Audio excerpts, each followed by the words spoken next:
Bismillahirrahmanirrahim. Assalamualaikum warahmatullahi wabarakatuh.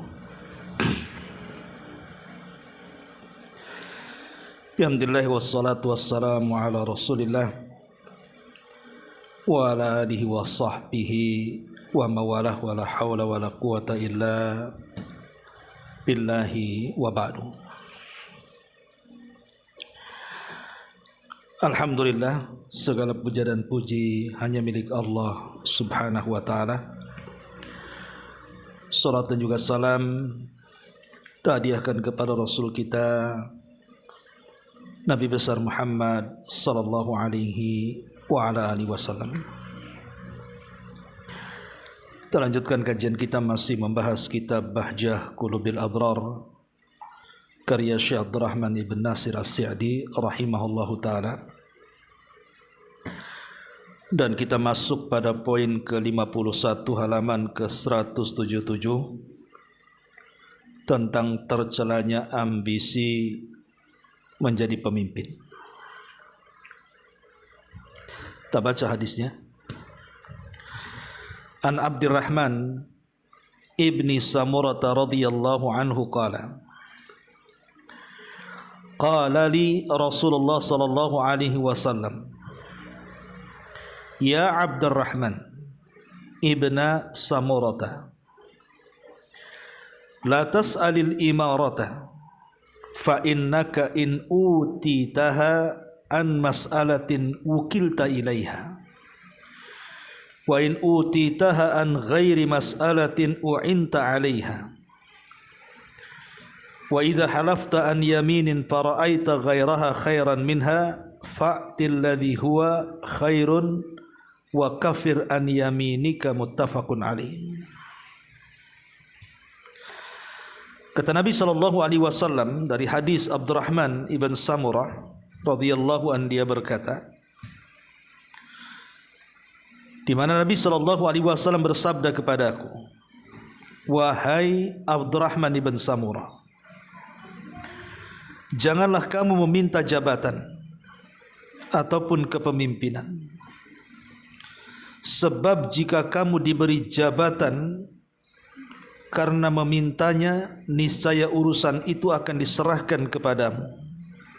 Artinya Allah tidak akan menolongmu. Sedangkan jika kamu diberikan tanpa memintanya, niscaya kamu akan ditolong Allah subhanahu wa ta'ala di dalam melaksanakan jabatan dan kepemimpinan itu. Dan apabila kamu masuk ke dalam sumpah dengan sebuah sumpah, kemudian kamu melihat ada yang lebih baik darinya, kerjakanlah yang lebih baik darinya dan bayarlah kafarah, tebusan dari sumpah-sumpahmu itu. Taib, masyiral muslimat yang dimuliakan Allah subhanahu wa ta'ala, hadis ini menjelaskan kepada kita tentang bahaya meminta jabatan, meminta sebuah kepemimpinan. Karena Nabi SAW bersabda dalam hadis yang lain,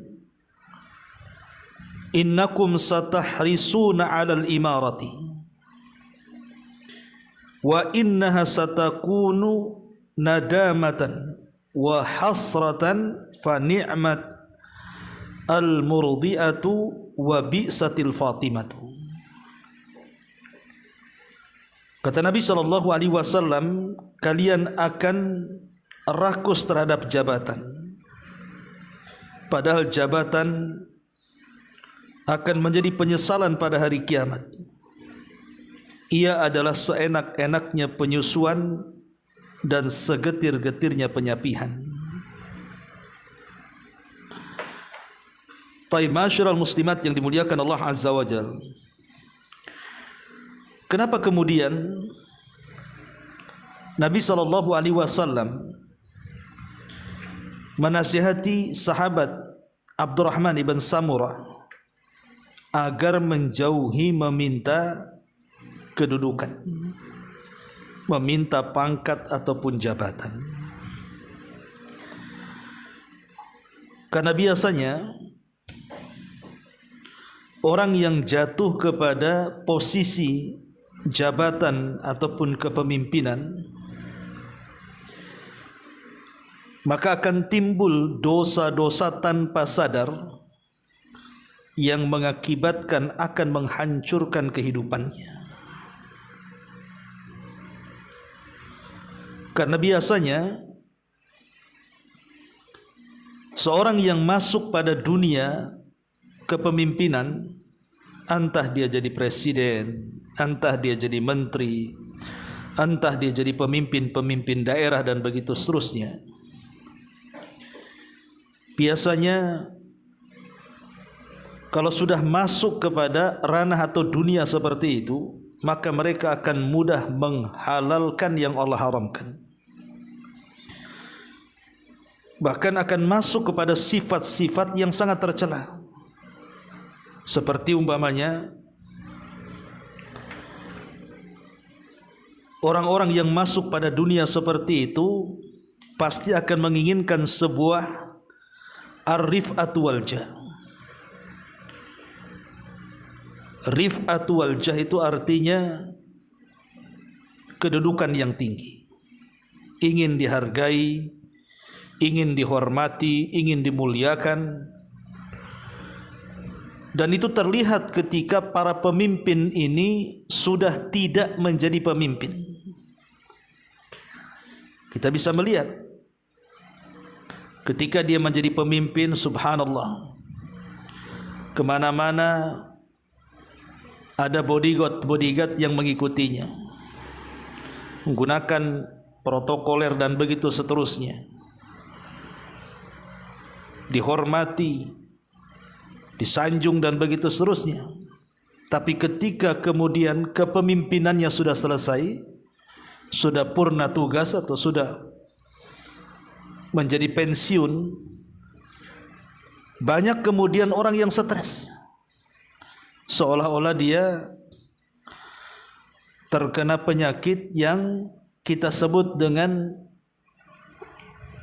sesuatu yang belum siap dihadapi dia. Sehingga banyak kemudian yang jatuh jadi pemimpin itu merasa saja dia masih jadi pemimpin. Apa istilahnya itu? Kalau dalam penyakit-penyakit orang yang dulunya pernah sukses, tiba-tiba kemudian dia sudah hilang suksesnya, post power syndrome itu apa itu namanya? Itu biasanya terjadi kepada para pejabat yang sudah tidak menjabat. Makanya juga saya pernah melihat ada teman-teman itu yang dulunya dihargai, dihormati ketika bekerja di pemerintahan, kemudian setelah pensiun itu kayak orang stres. Jadi kalau ketemu itu ceritanya seolah-olah dia masih menjabat saja, padahal sudah pensiun, sudah jadi rakyat biasa. Ya, itu karena ketika dia menjadi pemimpin itu niatnya sudah tidak benar. Hubbu rif'ah namanya. Dia cinta supaya dihargai, dihormati dan dimuliakan. Atau boleh juga hubbul mal, karena cinta harta. Sebelum menjadi pemimpin mungkin kekayaannya tidak seberapa. Mungkin kalau di negara kita kan ada laporan kekayaan gitu kan. Tapi setelah menjabat 1 periode, 2 periode, atau boleh jadi mungkin nambah menjadi 3 periode, itu kekayaannya meningkat. Ya karena boleh jadi ketika dia menjadi pejabat semua dimudahkan. Bahkan boleh jadi dunia yang menghampiri dia, bukan dia yang menghampiri dunia. Walaupun dengan cara yang culas dan tidak benar kan begitu. Tapi lihat setelah kemudian tidak menjabat lagi, ketika mungkin mulai banyak orang yang menjauhi dia, maka kekayaannya sedikit demi sedikit terkuras habis, dan itu menjadikan stres hidupnya. Dan itu bagian daripada penyesalan dalam hadis ini. Atau boleh jadi hubbus syuhrah, Dia cinta ingin popularitas, ingin terkenal. Ketika menjadi pejabat, pemimpin, atau apalagi sampai keluar di medsos gitu ya, di televisi-televisi, di koran-koran, di media-media elektronik yang lainnya, itu sewaktu dia menjabat, selalu tampil di depan media. Dan itu kebanggaan bagi dia. Tapi setelah tidak menjabat lagi, sudah tidak lagi diliput, mulailah dia stres. Lah kalau seandainya niat menjadi pemimpin itu hanya mengejar hubbur rif'ati, cinta supaya disanjung, cinta supaya dipuji, atau hubbul mal, karena ingin mengumpul-ngumpulkan harta benda saja, melampiaskan syahwatnya, atau mungkin hubbus syuhra, cinta dengan popularitas, maka kalau seandainya dia turun dari kepemimpinan, maka dia akan merasakan penyesalan yang luar biasa. Itulah kenapa tanggung jawab pemimpin itu besar. Di sini Nabi SAW menasihati Abdullah ibnu Samurah di sini dan mengatakan, jangan kamu meminta jabatan. Sebab jika kamu diberikan jabatan sementara engkau tidak pantas untuk mendapatkan jabatan itu, niscaya urusannya akan diserahkan kepada kita. Maknanya Allah tidak akan membantu kita. Tapi kalau seandainya orang yang meminta kita karena disangkanya atau mungkin dikiranya kita layak untuk menduduki jabatan itu,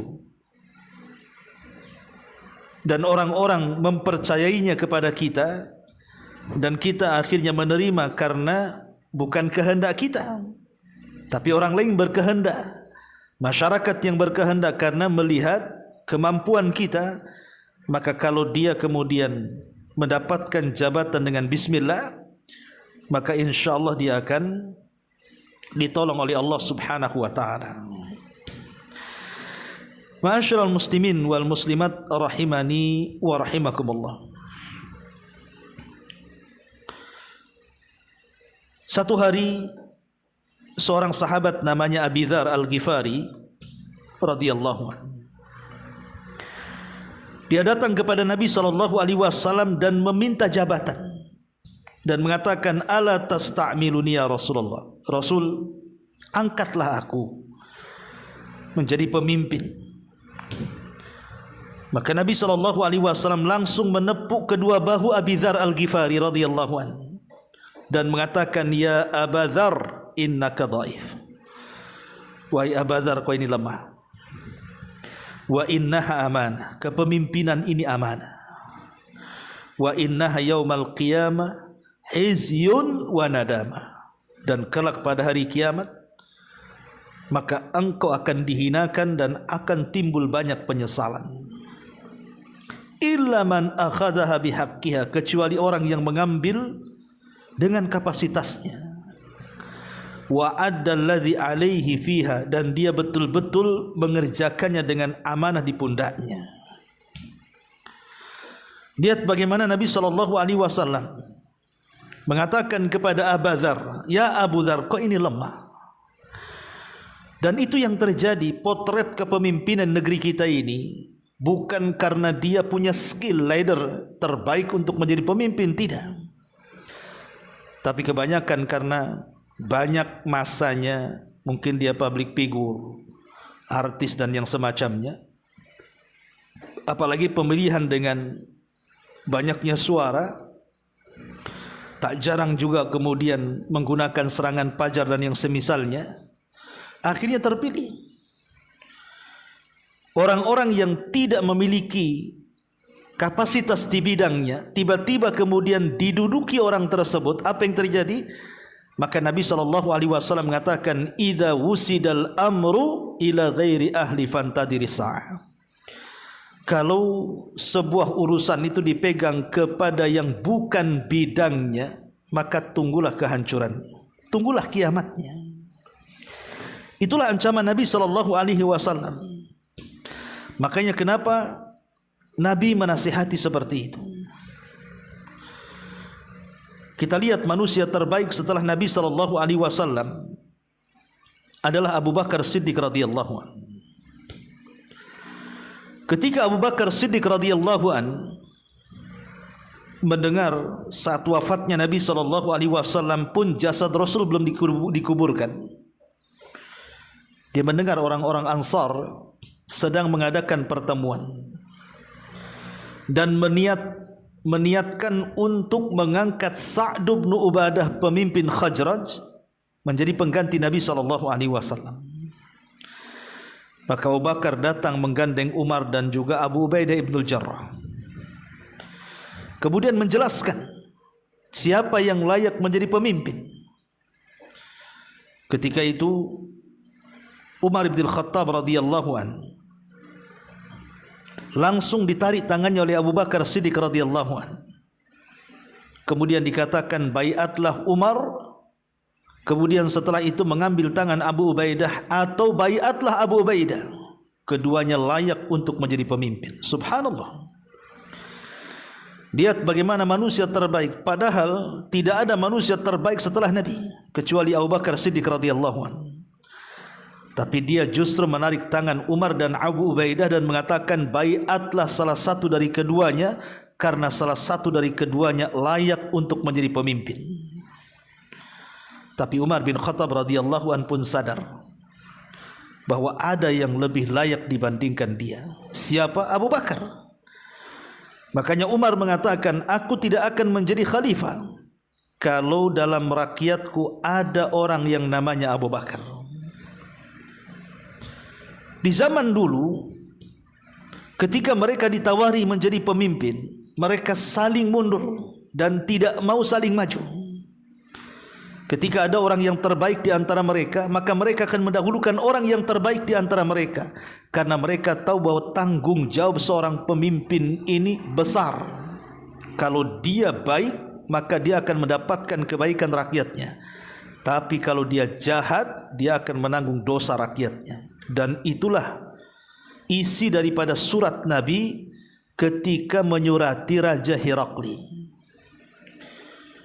Ketika dalam surat itu Nabi SAW mengatakan Bismillahirrahmanirrahim, dari Muhammad ibn Abdullah, Rasulullah dan hambanya, kepada Raja Herakli, pemimpin Romawi. Kata Nabi SAW, masuklah Islam, engkau akan selamat. Kalau tidak, engkau akan menanggung dosa orang-orang Arisiyin. Maksudnya rakyat daripada Herakli. Isyarat daripada tulisan Rasul dalam risalah kepada Herakli ini menunjukkan bahwa dosa yang akan ditanggung oleh pemimpin kalau dia tidak adil, maka akan banyak dosa yang ia akan bawa menghadap Allah Subhanahu wa taala. Satu orang yang kita zalimi di dunia saja akan dihadapkan di hadapan Allah Subhanahu wa taala dan akan terjadi qisas. Umpamanya saya mengambil barang ibu dan saya mencurinya dan tidak mengembalikannya di dunia, maka ibu akan datang kepada saya di hadapan Allah, kemudian akan mengambil pahala yang saya miliki sesuai dengan dosa yang saya lakukan kepada ibu. Itu yang disebut dengan al-qisas yaumal qiyamah. Macam mana kalau seandainya zalimnya ini bukan satu orang? Bagaimana kalau zalimnya itu bukan satu orang, tapi satu rakyat negara yang jumlahnya bukan ratusan, ribuan jiwa? Kalau mereka dizalimi, macam mana dia akan menghadap Allah dengan pertanggungjawaban atas kezaliman yang ia lakukan kepada rakyatnya? Na'udzubillah. Maka dia akan menjadi manusia yang paling bangkrut pada hari kiamat. Itulah yang dinyatakan di sini, kata Nabi kepada Abdullah ibn Samurah, kalau engkau meminta jabatan sementara engkau tidak layak di situ, maka engkau tidak akan ditolong. Tetapi kalau seandainya orang-orang yang meminta dirimu untuk menjabat dan engkau layak di situ, maka Allah akan berikan pertolongan. Ma'asyiral muslimin wal muslimat rahimani wa rahimakumullah. Sampai-sampai Imam Abi Dawud meriwayatkan dari sahabat yang bernama Abu Maryam Al-Ajdi radhiyallahu an. Dia mengatakan, dakhaltu ala Muawiyah, aku masuk menemui penguasa Muawiyah. Faqala, lalu dia berkata, ma an'ama nabika aba fulan, kami senang bertemu denganmu wahai Aba Fulan. Apa yang menyebabkan kamu menemuiku? Fakultu haditsan sami'tuhu, maka aku menjawab sebuah hadis yang pernah aku dengar. Ukhbiruka bihi, yang aku akan habarkan dengannya. Sami'tu Nabiya sallallahu alaihi wasallam yaqul, aku mendengar Nabi sallallahu alaihi wasallam bersabda, man wallahu Allahu syai'an min amril muslimin fahtajaba duna hajatihim wa khallatihim wa faqrihim ihtajaba Allahu anhu duna hajatihi wa khallatihi wa faqrihi. Qala faja'ala rajulan ala hawaijin nas. Maka dia mengatakan, aku mendengar Nabi SAW bersabda, barang siapa dijadikan oleh Allah sebagai pemimpin yang mengurusi sesuatu dari urusan kaum muslimin, lalu dia menutupi diri dari keperluan masyarakat, kebutuhan masyarakat, kefakiran masyarakat, niscaya Allah akan tutup diri pemimpin tersebut dari keperluannya, kebutuhannya dan kefakirannya. Kemudian rawi mengatakan, ketika Muawiyah mendengar hadis itu, maka Muawiyah langsung menetapkan seseorang untuk mengurusi kebutuhan-kebutuhan rakyatnya. Lihat bagaimana Nabi SAW mengancam siapapun pemimpinnya yang menyusahkan rakyatnya, siapapun pemimpinnya yang zalim kepada rakyatnya, apalagi tahu rakyatnya yang lemah, dia mengambil hak mereka, maka Allah akan mengambil hak dia. Dari sini Muawiyah ibn Abi Sufyan sampai ketakutan. Karena ketakutannya akhirnya mendengar hadis ini, dia meminta kepada bawahannya untuk mencatat seluruh kebutuhan-kebutuhan rakyatnya, penuhi kebutuhan mereka. Begitulah takutnya para sahabat Nabi SAW memegang kepemimpinan. Tapi di zaman sekarang mana ada lagi takut? Mau mengambil hak rakyatnya, mau zalim kepada rakyatnya, memencekik rakyatnya, menerapkan hukum tumpul ke atas, tajam ke bawah pun tidak peduli. Itulah memang era-era akhir zaman. Padahal Abu Bakar Siddiq radhiyallahu anhu saat menjadi pemimpin, ketika awal dilantik menjadi khalifah, apa pidato yang harusnya menjadi pelajaran kepada siapapun dari para pemimpin-pemimpin negara? Kata Abu Bakar Siddiq radhiyallahu an, ayyuhan nas, wahai manusia, qad wullitu alaikum wa lastu bi khiyarikum, aku sudah diangkat sebagai pemimpin kalian, sementara aku bukan manusia yang terbaik di antara kalian. Fa in ra'aitumuni ala haqqin fa'inuni. Hei rakyatku, kata Abu Bakar, kalau seandainya engkau melihat dariku sebuah kebaikan yang aku terapkan dalam kebijakanku, tolong aku, bantu aku, support aku. Wa in ra'aitumuni ala batilin fasaddiduni. Tapi kalau engkau melihat aku di atas kebatilan, ada kebijakan-kebijakanku yang tidak pro rakyat, ada kebijakan-kebijakanku yang mungkin penuh dengan kezaliman, penuh dengan kebatilan, luruskan aku.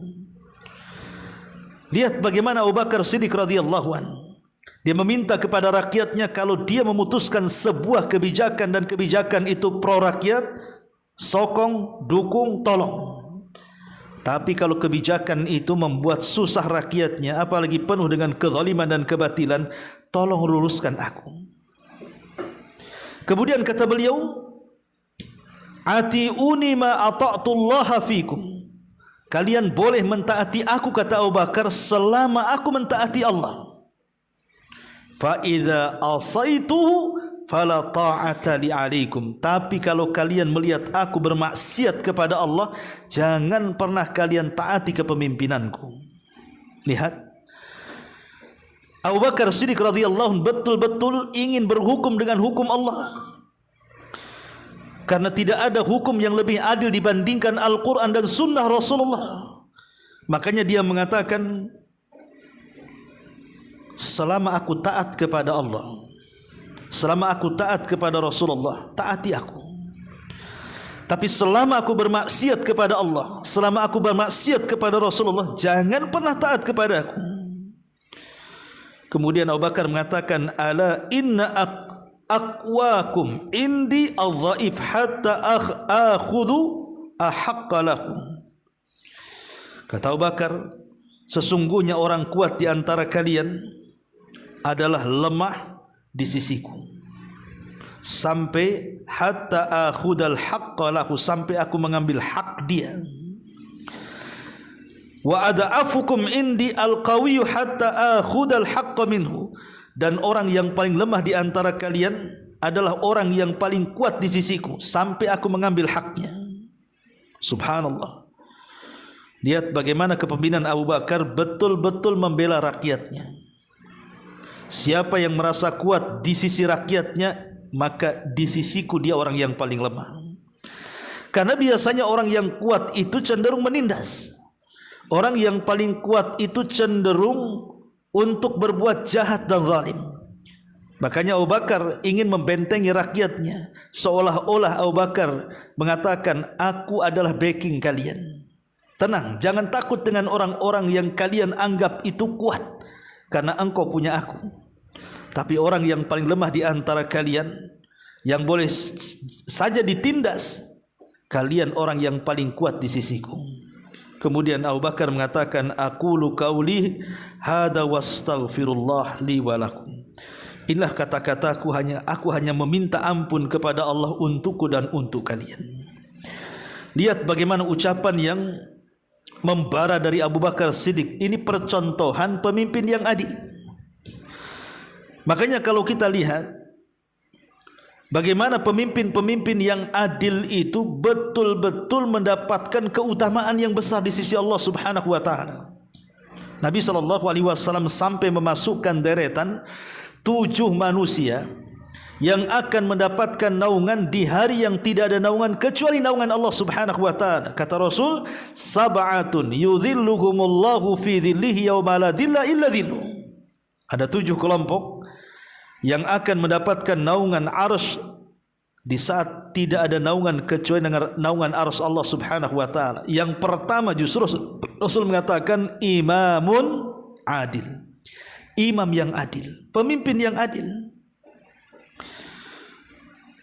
Bahkan Nabi SAW sampai mendoakan dan mengatakan, man waliya min amri ummati syai'an farafaqa bihim fafruq bihi.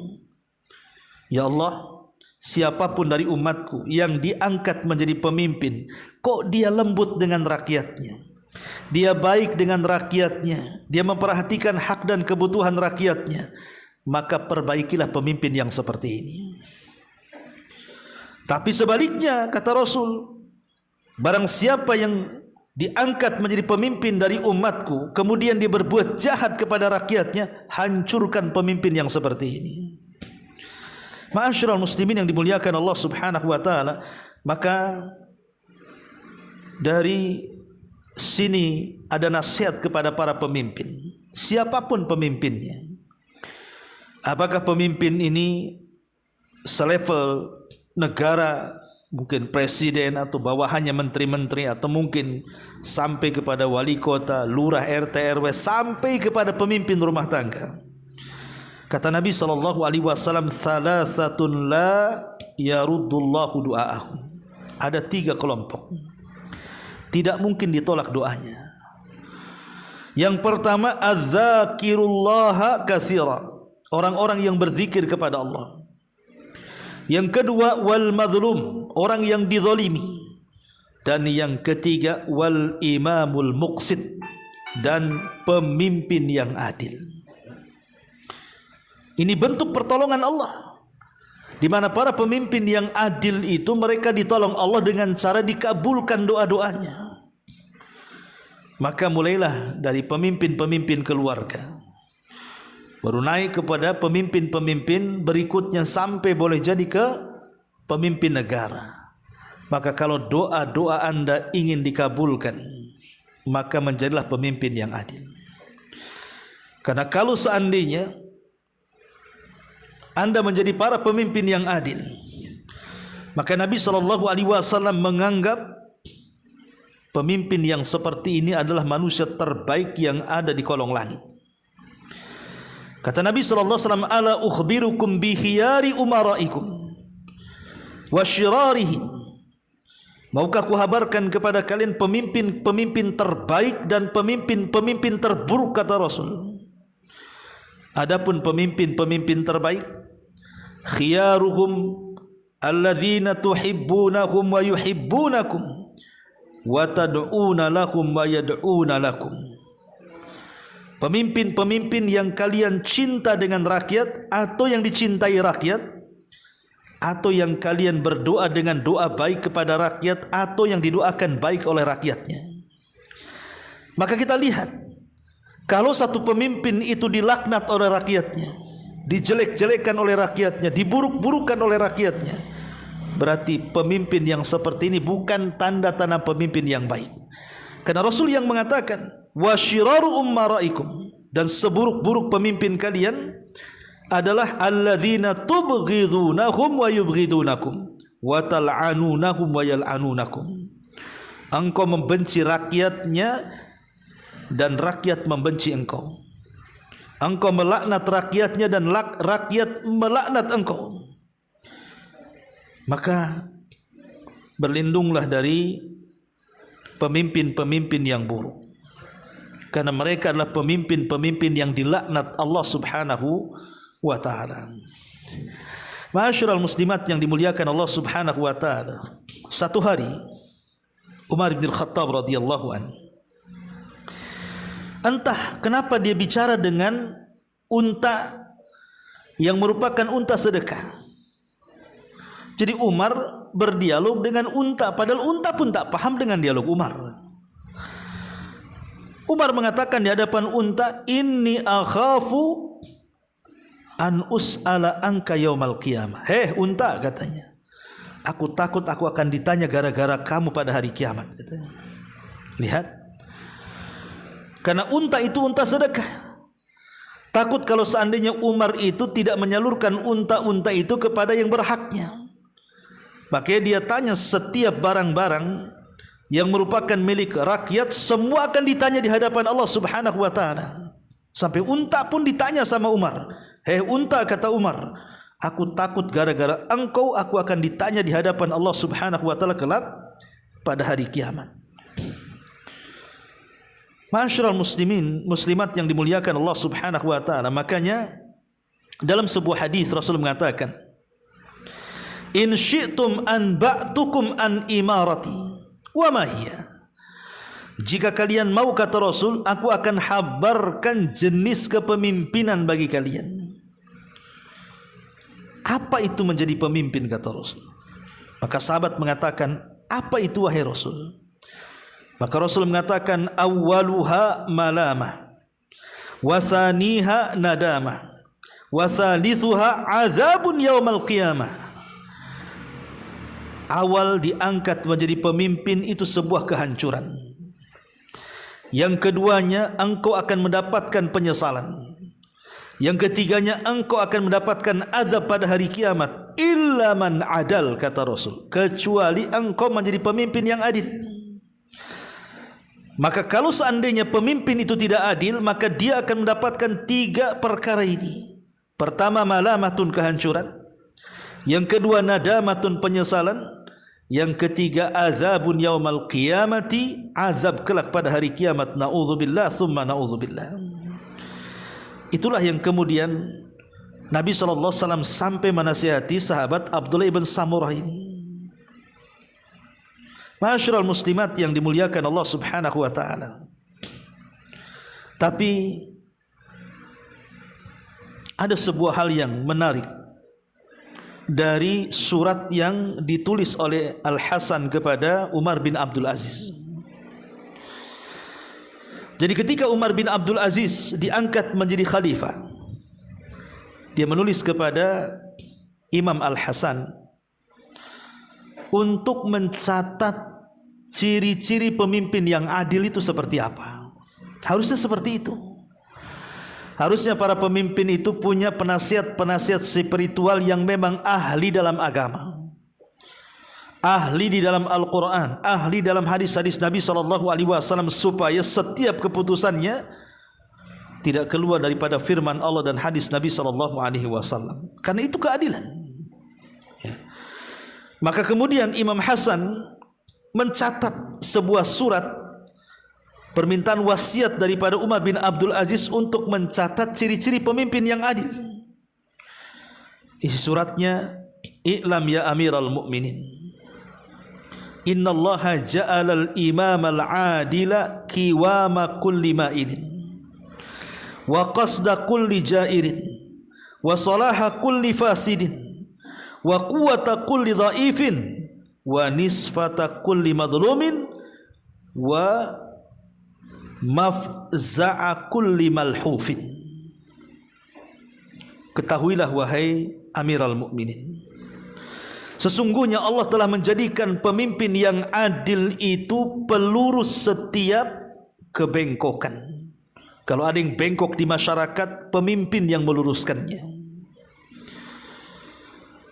Ataupun pemberantas setiap kezaliman. Jadi kalau ada kejahatan di masyarakat, berantas oleh para pemimpin.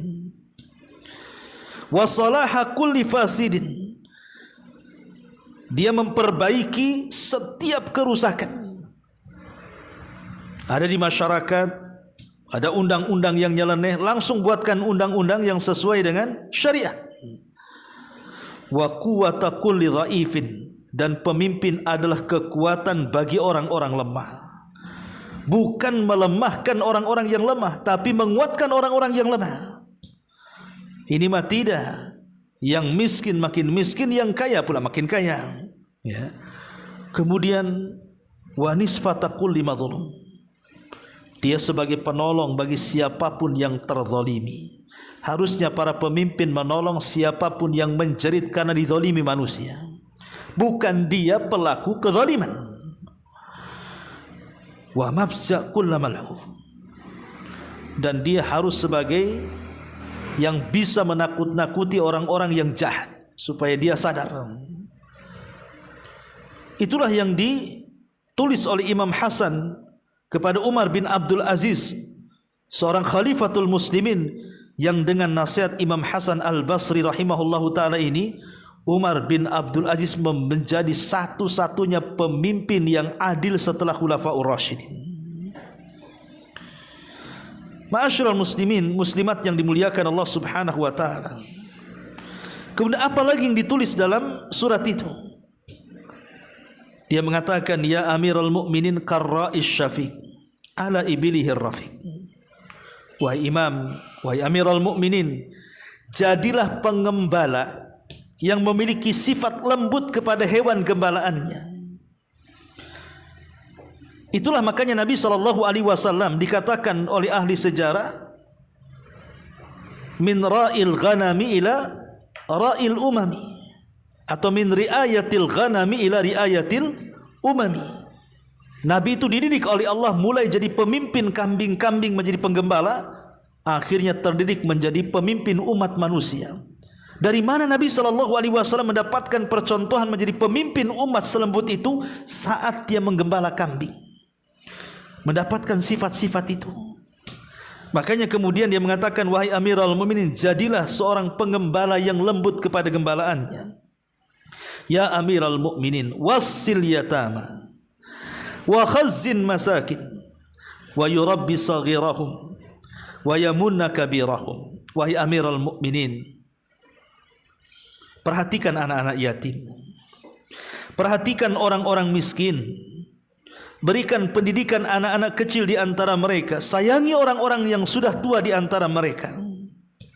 Ya Amirul Mukminin, kal qalbi bainal jawaih tasluhul hawaij bisalahihi wa tafsudu bifasadihi. Wahai Amiral Mukminin, seperti hati yang sangat lembut yang bisa membenahi yang rusak dan berusaha untuk memperbaiki yang rusak. Ya Amiral Mukminin, huwal qaim bainallah wa baina ibadi, yasma'u kalam Allah wa yusmi'uhum, wa yanzuru ila Allah wa yurihim, wa yanqadu ila Allah wa yaquduhum. Wahai Amiral Mukminin, katanya, tegaklah di antara Allah dan di antara hamba-hambanya. Artinya, jangan lupakan Allah ketika mengurus rakyatnya. Dengar kalam Allah Al-Quran dan perdengarkan Al-Quran kepada rakyatmu. Jadi Imam Hasan meminta kepada Khalifah Umar bin Abdul Aziz untuk mendengarkan Al-Quran dan memperdengarkan Quran juga kepada orang lain, kepada rakyatnya. Sebab kalau pemimpin dekat dengan Quran, maka dia akan adil dalam kepemimpinannya. Lihat kepada Allah, kemudian perlihatkan Allah kepada mereka. Lihat kepada Allah, perlihatkan Allah kepada mereka. Maksudnya, dekatlah dengan Allah. Kemudian setelah dekat dengan Allah, ajak rakyatnya untuk lebih dekat dengan Allah subhanahu wa ta'ala. Ma'asyiral muslimat yang dimuliakan Allah subhanahu wa ta'ala, dan banyak lagi. Sampai kepada ucapan ya Amirul Mukminin, idza bu'thira ma fil qubur wa hussila ma fis sudur fal asraru zahiratun wal kitabu la yughadiru saghiratan wala kabiratan illa ahsaha. Ya Amirul Mukminin, apabila engkau sudah masuk ke liang kubur, kemudian yang tidak tampak di dunia Allah tampakkan di hadapannya, dan kitab-kitab catatan tidak ada satupun yang tertinggal dari dirimu, baik yang kecil ataupun yang besar, pasti ada catatannya. Apa yang kau akan dihadapkan di hadapan Allah subhanahu wa ta'ala. Kemudian Umar bin Abdul Aziz ketika membaca surat itu, fabaka, dia pun menangis. Dan dia berusaha untuk mengamalkan nasihat Hasan al-Basri rahimahullahu ta'ala. Inilah contoh bagaimana kepemimpinan di zaman dulu itu luar biasa. Tapi sayang, cerita hanyalah tinggal cerita, kisah hanyalah tinggal kisah. Tidak pernah kemudian diambil ibrah dan pelajaran oleh para pemimpin sekarang. Betul kata Anas bin Malik radhiyallahu anhu mengatakan, sayati alaikum zaman walladzi ba'dahu syarru minhu. Akan datang zamannya di mana setelahnya pasti lebih buruk daripada sebelumnya. Lihat pemimpin-pemimpin di zaman dulu dengan pemimpin-pemimpin di zaman sekarang. Kemana Umar bin Abdul Aziz? Kemana Abu Bakar? Kemana Uthman? Kemana Ali? Kemana Abu Bakar Siddiq radhiyallahu anhu? Kemana kepemimpinan Nabi sallallahu alaihi wasallam? Maka Islam hanya tinggal namanya, Al-Quran hanya tinggal catatannya. Itulah yang terjadi kepemimpinan di hari yang sekarang ini. Kalau di zaman Rasul saja, Rasul mengatakan kepada Abdullah ibn Samurah, jangan meminta kepemimpinan. Harusnya sabda Rasul itu berlaku di zaman sekarang. Harusnya ucapan Nabi SAW berlaku di zaman sekarang. Orang-orang yang tidak memiliki kapasitas harusnya jangan menyodorkan diri. Ini tidak, kampanyenya saja aneh. Pilih saya, jangan pilih dia. Kalau zaman dulu pilih dia, jangan pilih saya. Slogan kampanyenya saja sudah berbeda, ibu ya. Maka bertakwalah kepada Allah subhanahu wa ta'ala. Anda yang sudah menjadi pemimpin, maka bertakwalah kepada Allah azza wa jalla, dan jangan tersinggung dengan kritikan yang baik. Umar bin Khattab saat diangkat menjadi pemimpin, dia berjalan dengan Aslam ke pasar. Tiba-tiba ada nenek tua mengatakan, ya Umair ittaqillah. Bukan ya Amirul Mukminin, bukan ya Umar, ya Umar. Umar itu bahasa Arab, itu ismu tasghir namanya, isim yang merendahkan. Dia mengatakan, ya Umar, wahai Umar kecil, bertakwalah kau kepada Allah subhanahu wa ta'ala. Dulu kau anak-anak, kemudian jadi dewasa, kau tiba-tiba kau jadi pemimpin pula. Dari mana jalannya? Katanya. Tiba-tiba wanita ini mengatakan, ittaqillah, bertakwalah kau Umar. Maka Umar menangis. Ketika itu Aslam marah dan mengatakan, ya Umar, biarkan aku akan hardik wanita itu. Kurang ajar betul dia. Kenapa tidak memanggil engkau Amirul Mukminin? Tapi Umar mengatakan, da'uha, tinggalkan. Kamu tahu siapa dia? Kata Aslam mengatakan, aku tidak tahu. Kata Umar, dialah Haulah bintu Hakim, wanita yang karenanya turun satu surat dari langit, itulah dengan sebutan suratul Mujadalah. Maka Umar pun kemudian mengambil ibrah dan langsung menangis ketika mendengar kalimat ittaqullah, bertakwalah kepada Allah Azza wa Jalla. Tapi mana ada pemimpin yang sekarang kau diingatkan untuk bertakwa kepada Allah, kemudian langsung menangis, menyadari dirinya. Yang ada justru boleh jadi yang menasihatinya bisa saja ditangkap, dipenjarakan, atau dilenyapkan. Naudzubillah. Ya, wajar kalau Nabi SAW mengatakan afdalul jihad indallah, seutama-utama jihad di sisi Allah adalah kalimatul haq inda sultanil jair, nasihat yang baik di hadapan pemimpin yang zalim. Tapi sebagai ahli sunnah wal jamaah, kalau kita dihadapkan dengan pemimpin-pemimpin yang seperti ini, tetap kita harus taat, tetap kita harus mendengar selama perintahnya adalah kebaikan. Karena Rasul yang mengatakan la ta'ata li makhluqin fi maksiatil khaliq, tidak ada ketaatan kepada makhluk ketika dia bermaksiat kepada Allah Subhanahu wa taala. Ma'asyiral muslimat yang dimuliakan Allah Subhanahu wa taala, ini di antara keterangan hadis yang ke-51 tentang tercelanya ambisi kepemimpinan. Kemudian di sini di ujung hadis Rasul mengatakan, idza halafta an yaminin fara'aita ghairaha khairan minha fa'til ladzi huwa khairun wa kaffir an yaminika, muttafaqun alaih. Dan apabila kamu bersumpah dengan sebuah sumpah, kemudian kamu melihat ada yang lebih baik dari sumpah itu, kerjakan yang lebih baik darinya dan bayarlah kafarah tebusan dari sumpah itu.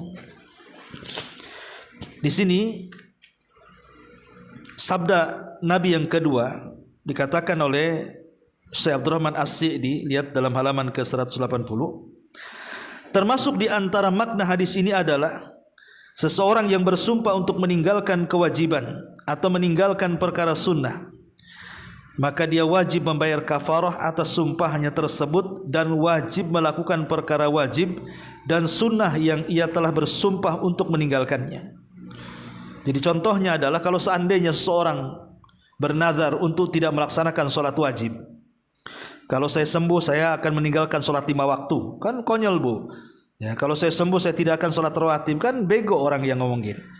Maka orang yang seperti ini dia harus bayar kafarah. Kalau sembuh bayar kafarah, tetap laksanakan sholat wajib dan laksanakan sholat sunnah. Itu maksudnya. Ya. Termasuk pula seseorang yang bersumpah untuk melakukan sesuatu yang diharamkan atau perkara yang dibenci makruh, maka dia diperintahkan untuk meninggalkan perkara yang diharamkan atau perkara yang dibenci itu dan membayar kafarah atas sumpahnya. Atau dia bersumpah, kalau saya sembuh saya akan maksiat lagi, saya akan zinah lagi, saya akan khamar lagi. Maka setelah sembuh jangan kemudian diikuti nazarnya, tapi bayar kafarah, kemudian hentikan maksiatnya. Kemudian kata beliau, 4 macam yang disebutkan itu termasuk dalam sabda fa'til ladzi huwa khairun, kerjakan yang lebih baik dari sumpahmu itu. Karena melakukan perkara yang diperintahkan dan meninggalkan perkara yang diharamkan secara mutlak, keduanya termasuk kebaikan.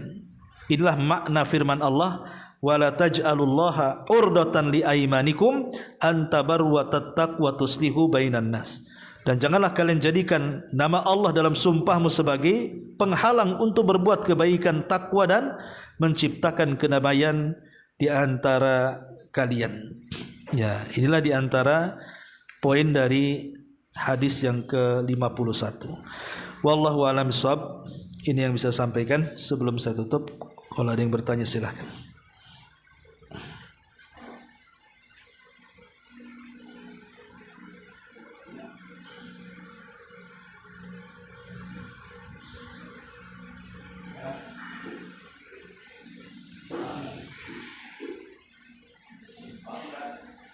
Enggak ada. Ya, wallahu a'lam.